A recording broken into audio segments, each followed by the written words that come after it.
ओम श्री परमात्मने नमः। श्रीमद् भगवद गीता ज्ञान यज्ञ प्रवचन क्रमांक 501 अध्याय 13वां क्षेत्र क्षेत्रज्ञ विभाग योग और श्लोक क्रमांक 15। आज 13 नवंबर है और आज से उज्जैन नगरी में होने वाला अपना महामृत्युंजय महायज्ञ केवल 93 दिन शेष है। जय महामृत्युंजय महायज्ञ। ओम त्र्यंबकं यजामहे सुगंधिं पुष्टिवर्धनम् उर्वारुकमिव बन्धनान् मृत्योर्मुक्षीयमामृतात्। सदाशिवसमारम्भान् शङ्कराचार्यमध्यमाम् अस्मदाचार्यपर्यन्तां वन्दे गुरुपरम्पराम्। नमः चिन्मयदेवाय तेजोमयाय धीमहि सुबोधानन्दरूपाय नमः पुरुषोत्तमाय च वसुदेवसुतं देवं कंसचानूरमर्दनम् देवकी परमानंदं कृष्णं वन्दे जगद्गुरुम्। कृष्णाय वासुदेवाय हरये परमात्मने प्रणतः क्लेशनाशाय गोविन्दाय नमो नमः। ओम तत्सत। भगवान श्री कृष्ण परमात्मा जिस ज्ञान के द्वारा उस क्षेत्रज्ञ परमात्मा को जाना जाता है, उस ज्ञ माने जो क्षेत्रज्ञ है ना, उसका अब वर्णन कर रहे हैं। और ये प्रकरण 12वें श्लोक से प्रारंभ हुआ है और 18वें श्लोक तक चलेगा। और आज जो है अपना चिंतन का जो श्लोक है ना, वो 15वां श्लोक है। बहिरन्तश्च भूतानां अचरं चरमेव च सूक्ष्मत्वात् तदविज्ञेयं दूरस्थं चान्तिके च ततम्। भगवान कहते भूतानां बहिः च अन्तः। वह ब्रह्म जो है ना, सब प्राणियों के बाहर भी है और भीतर भी है। च अचरम चरम एवं, और वही परमात्मा चर और अचर रूप भी है, चर भी है और अचर भी है। सूक्ष्मत्वात् तद अविज्ञेय, और वह सूक्ष्म होने से अविज्ञेय है। च तत् दूरस्थम च अंतिके, और वह अज्ञानियों के लिए बहुत दूर है और ज्ञानी पुरुष के लिए वह बहुत ही नजदीक है। ऐसा भगवान यहाँ पे कह रहे हैं। आइए इस पर सद्गुरु के आशीर्वाद से, भगवान की कृपा से हम लोग चिंतन करते हैं, अनुसंधान करते हैं। हमारे गुरु जी कहते थे, अनुसंधामी, हे अम्बा, हम आपका अनुसंधान करते हैं। आपके ऊपर प्रवचन, आपके ऊपर चिंतन तो क्या करें, लेकिन हम ये देखते हैं कि गीता के शब्द हमारे भीतर कहाँ बैठे हुए हैं। यह गीता का ज्ञान जो है ना, वह हमारे भीतर कहाँ बैठा हुआ है, हम उसका अनुसंधान कर रहे हैं। भूतानां बहिः च अन्तः, वह सगुण निराकार सच्चिदानंद घन परमात्मा है ना, वह सब भूतों के भीतर है और बाहर भी विद्यमान है। सबसे अधिक स्थूल जो है ना, वह हमारा शरीर है। देखो, सबसे अधिक स्थूल यह हमारा शरीर, इसे तो हम पंच ज्ञानेंद्रियों से जानते हैं। वह परमात्मा इस देह के रोम रोम में व्याप्त है और इसके भीतर जो अंतर्यामी है ना, जो साक्षी है, वह भी प्रभु का ही स्वरूप है, वह भगवान का ही स्वरूप है। भगवान हमारी भाषा में परमात्मा की व्याख्या कर रहे हैं, हमारी भाषा में, जिस भाषा को हम समझ सकते हैं। बाहर भीतर हमारी दृष्टि है। समुद्र को देखने वालों के लिए समुद्र बाहर भी है और भीतर भी है, लेकिन समुद्र के दृष्टि से नहीं, समुद्र के दृष्टि से नहीं, समुद्र तो व्यापक है। क्षीर सागर की मिठास बीच में ज्यादा और किनारों पर कम नहीं होती। ठीक वैसे ही जो भीतर मौजूद है वह बाहर भी है। आकाश में भी हम भीतर बाहर नहीं कह सकते, क्योंकि जो कुछ इस ब्रह्मांड में है वह सब आकाश में ही है। जो कुछ भी आपको और हमें ब्रह्मांड में दिखाई देता है ना, वह सब आकाश में ही है। हम चाहे जितना कहें कि हम नास्तिक है, परमात्मा को नहीं मानते, तो भी उस प्रभु को त्यागने का भी कोई उपाय नहीं है। भगवान हमारे बाहर भीतर मौजूद होने पर भी हमें क्यों नहीं दर्शन देते, या क्यों नहीं उनका दर्शन होता है?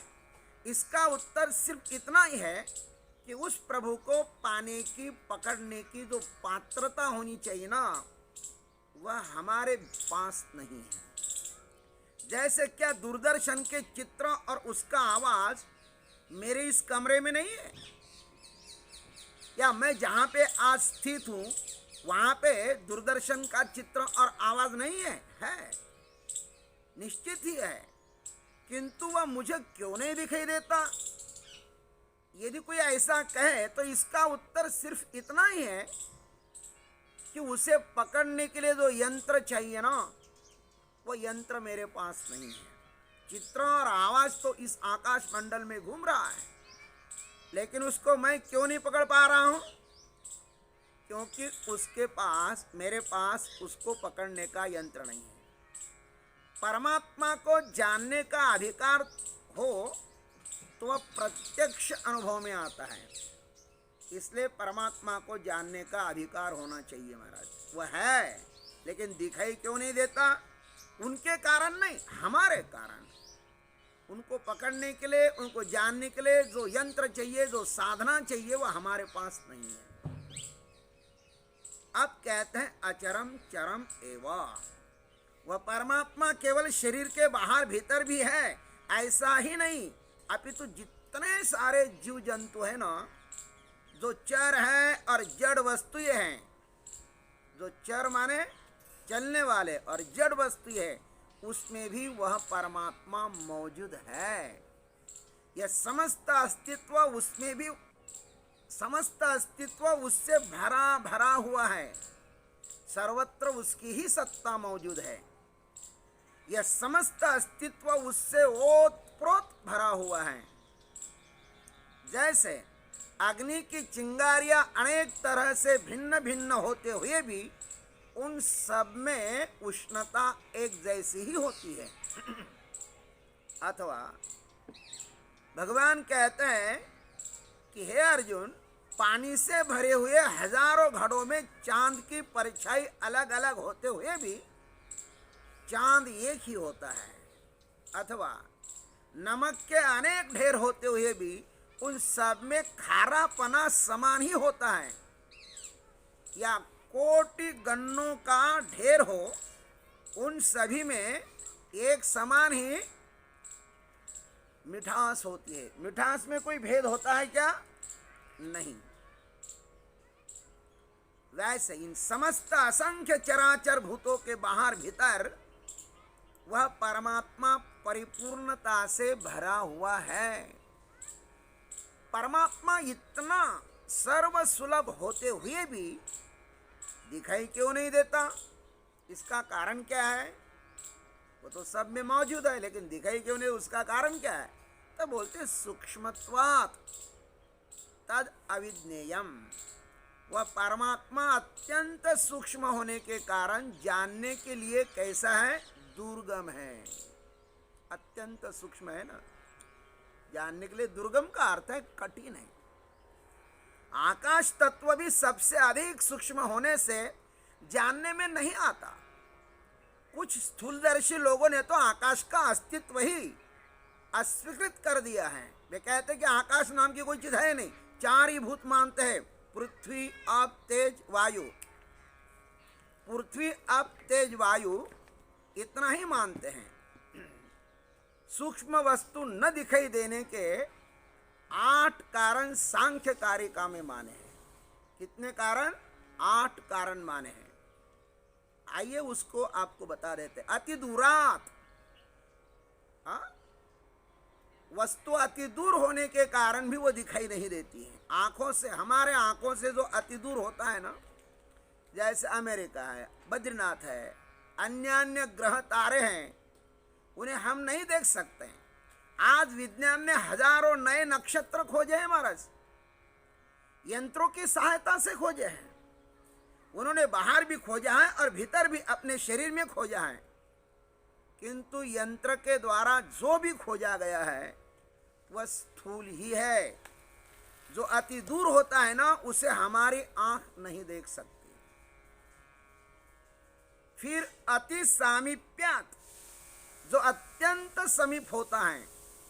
जैसे आंख में यदि कोई कंकड़ या धूल चली जाए ना, तो वह अत्यंत समीप होने के कारण दिखाई नहीं देती है। तो बहुत नजदीक, आंख के बहुत नजदीक है, लेकिन दिखाई नहीं देती। तीसरा कारण बताए इंद्रियाघात।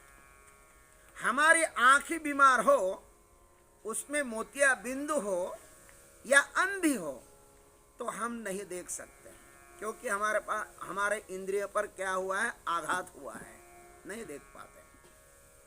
चौथी बात बताई मनो अनवस्थानम। मन अत्यंत चंचल या विक्षिप्त होवे तो भी हम वस्तु को ठीक तरह से नहीं देख सकते। बहुत बार ऐसा होता है कि हम लोग देख नहीं पाते। मन यदि चंचल हो, अस्थिर हो, तो सूक्ष्मात, हम परमाणुओं को नहीं देख सकते। परमाणुओं को भी हम नहीं देख सकते, क्योंकि परमाणु कैसे होते हैं? वह सूक्ष्म होते हैं। व्यवधानात, हम दीवार के उस पार की वस्तु भी नहीं देख सकते। व्यवधानात, व्यवधान है ना, दीवार का व्यवधान हो तो उस पार की वस्तु नहीं देख सकते हम। और फिर कहा परिभवात, तारे रात को दिखाई देते हैं किंतु दिन में नहीं दिखाई देते। खगरास सूर्य ग्रहण हो ना, तो वे दिन में भी दिखाई देते हैं। खगरास ग्रहण हो तो वे दिन में भी दिखाई देते हैं। और 8वां कारण बताया है समाना विहाराश्च। सजाती पदार्थ या वस्तु, उनका जब मिश्रण हुआ होता है ना, तो भी नहीं दिखाई देता। जैसे तालाब में वर्षा का जल, तालाब में यदि वर्षा का जल मिल जाए तो हम ये नहीं कह सकते कि वर्षा का जल है, ये तालाब का जल है। और आजकल तो महाराज सब जगह मिलावट ही चल रही है, भेसड़ ही चल रही है सब जगह। कहीं भी जाओ आपको मिलावट दिखाई देगी। भगवान सब में अधिक सूक्ष्म होने के कारण न वह दूरबीन से जाना जाता है, न खुर्दबीन से जाना जाता है। उसको जानने का एकमात्र उपाय है निर्मल मन। निर्मल मन जन सो मोहि पावा, मोहि कपट छल छिद्र न भावा। तालाब का पानी स्वच्छ हो तो उसमें नीचे की जमीन भी हमें स्पष्ट दिखाई देने लगती है। इसलिए हमको स्वयं को निर्मल बनाना है। तो निर्मल होना तो सूक्ष्म परमात्मा भी हमारे सामने प्रकट हो सकता है। और आगे कहा चतत दूरस्थम चांतिके, वह जो परमात्मा है ना, वह दूर भी है और नजदीक भी है। ये दोनों विधान अधिकारी भेद से किए गए हैं। किस भेद से? अधिकारी भेद से। जो मलिन अंतःकरण का होता है, जो असाधु होता है, अश्रद्ध होता है, उसके लिए तो परमात्मा महाराज लाखों मील दूर है, बहुत दूर है उसके लिए परमात्मा। जो अज्ञ है, अश्रद्धालु है, संशयात्मा है, ऐसा तो भगवान ने पहले कहा अज्ञश्च श्रद्धानश्च संशयात्मा विनश्यति। ऐसे व्यक्ति का तो नाश ही होता है। जो इस प्रभु को जानना ही, ध्यान रखना, जो इस प्रभु को जानना चाहता है उसको परमात्मा मिलता है। संसार में ऐसे भी लोग हैं जो प्रभु का नाम सुनते ही बिगड़ जाते हैं महाराज। हाँ, उन्हें प्रभु के नाम की मानो एलर्जी ही है। ऐसे बेचारों को तो यह जन्म व्यर्थ ही गया, उनको कहाँ परमात्मा दिखाई देगा। ये कोहिनूर हीरा के बदले प्याज ही खरीदना चाहते हैं। अमृत के बदले वो डबरे का पानी पीना चाहते हैं। प्रभु की माया ने इनका चित्त हर लिया है, नश्वर संसार में फंसा दिया है, बुरी तरह से ये फंस गए हैं। अब इन्हें भगवान का दर्शन बहुत ही दुर्लभ हो गया है। ये प्रभु से दूर हट गए हैं, दूर भाग गए परमात्मा से। लेकिन जो श्रद्धावान है, साधुजन है, जिनका अंतःकरण अत्यंत निर्मल है, उनके लिए तो परमात्मा बहुत ही नजदीक है। वे तो जिसको देखते हैं उसको छूते हैं।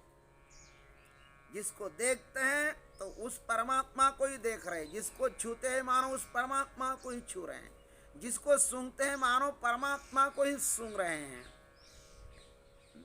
सब उपाधियों के भीतर झांक कर अंतस्थ गुहाओं में देखो तो प्रभु ही साक्षात, प्रभु का ही तो साक्षात्कार होता है। उसके सिवा हमारे भीतर अन्य है कौन? शरीर, मन, बुद्धि, चित्त, अहंकार, महत्त्व और प्रकृति के परे देखो तो प्रत्येक शरीर में, जड़ चेतन में वही बैठा हुआ है। उसको किसी सातवें आसमान में देखने की जरूरत नहीं है। अपने आसपास जो परमात्मा का विराट स्वरूप है ना, उसमें ही उस परमात्मा का साक्षात्कार कर लो, उसमें ही उस परमात्मा का दर्शन कर लो। वह दिखाई देगा, उसका साक्षात्कार हो जाएगा, उसमें कोई संदेह नहीं है। वह अत्यंत समीप उसके लिए है जो उसे देखना चाहते हैं, और अत्यंत दूर उनके लिए है जो उनका नाम भी सुनना नहीं चाहते हैं। ऐसे लोगों के लिए तो परमात्मा सदैव दूर ही रहेगा ना। इसलिए भगवान कहते कि वह समीप है। श्रुति ने भी कहा तद्दूरे तद्वंती, कि वह दूर भी है और वह नजदीक भी है। अधिकार भेद से मेरे भाई, जिसका जैसा अधिकार होना उसके सामने परमात्मा वैसे ही प्रकट हो जाता है। ओम तत्सत। जय गुरुदेव, जय जगदीश्वर, जय जय महाकाल।